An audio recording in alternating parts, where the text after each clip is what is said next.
I remember I woke to the sound of Zoe's breathing. It was labored. I looked over, and I noticed she was sweating and all swollen.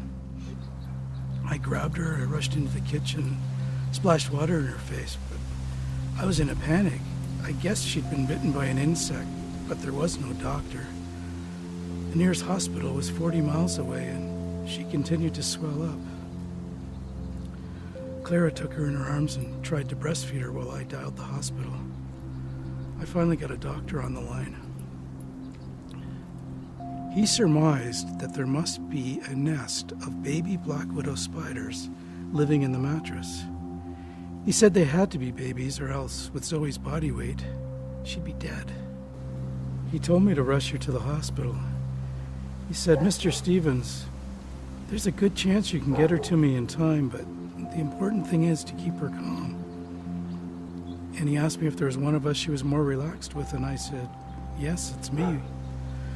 Which was true enough, for at that moment Clara's eyes were wild with fear, and her fear was contagious.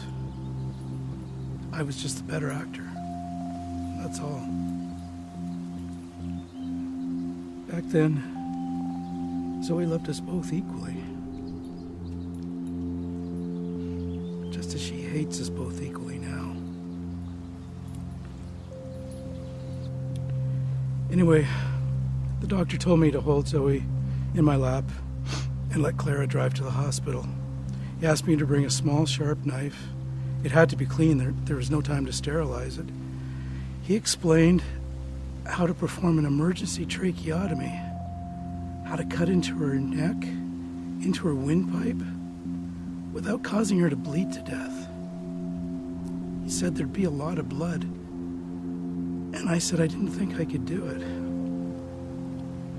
He said, "Mr. Stevens, if her throat closes and her breathing stops, you'll have to."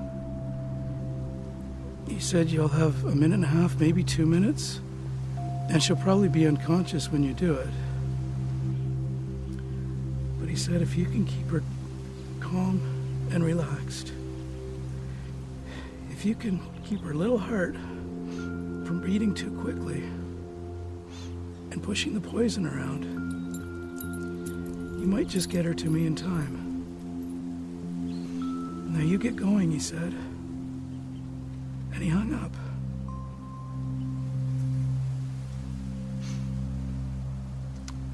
It was an unforgettable drive. I was split into two parts. Part of me was Daddy, singing a lullaby to his little girl.